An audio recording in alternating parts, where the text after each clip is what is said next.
Hello, this is Breakfast with John Kay and Tina Dahealy. Good morning, thank you for joining us. 8:30 on Monday.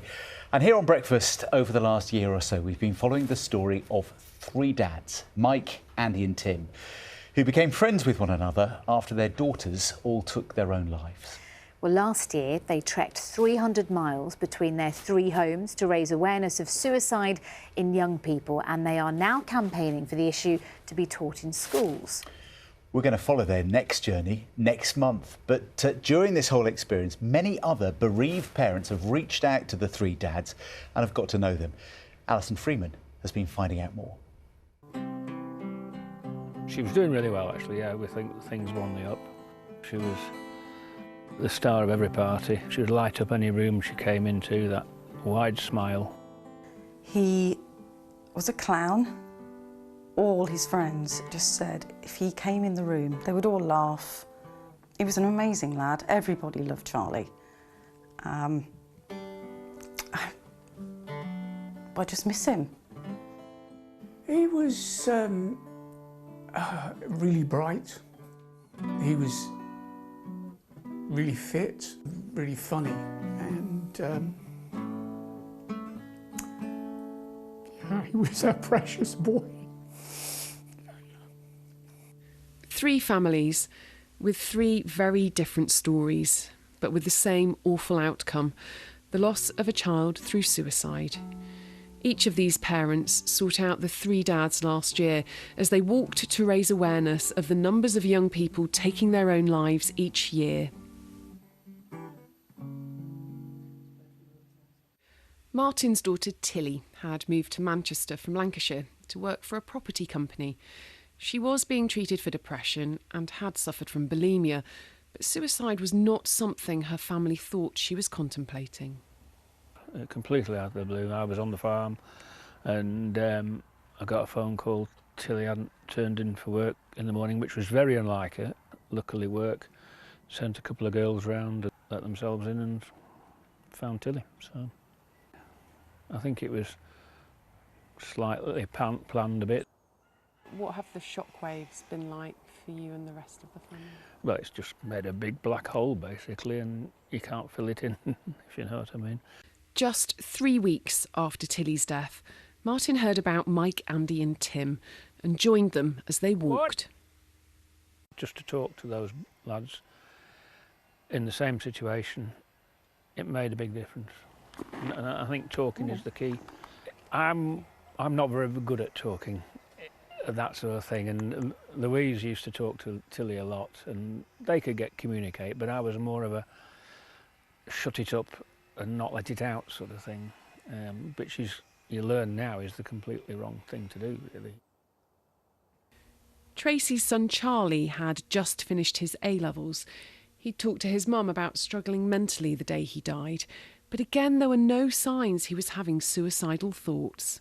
He had rang the ambulance service, he'd rang the police to tell them exactly where he was, so we didn't find him.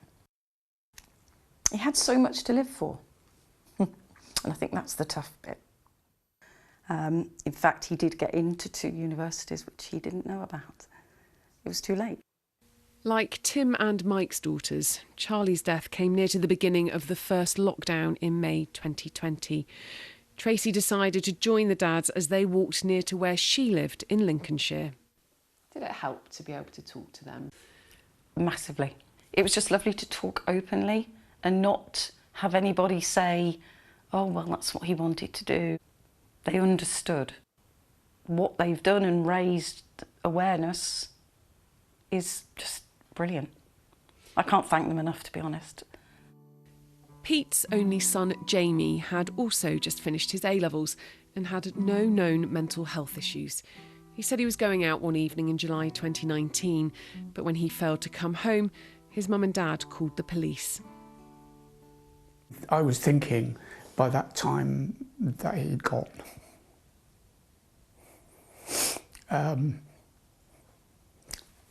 Because, I couldn't think of any other explanation for why he couldn't be found and why he wasn't in touch.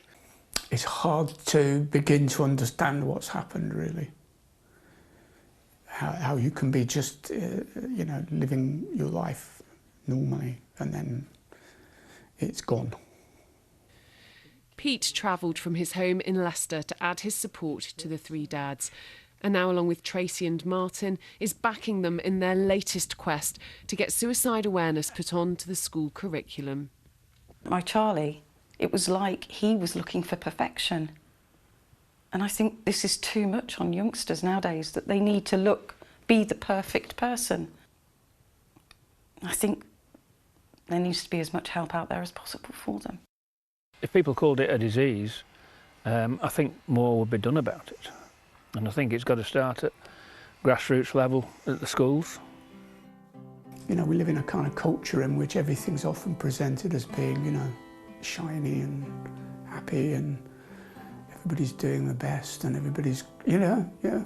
Everyone's doing better. Everybody's doing better, and actually, you know, everybody's gonna face challenges, you know. And so I suppose, you know, problem solving, resilience, isn't it? Kind of thinking, how do we get through? What do we need to get through?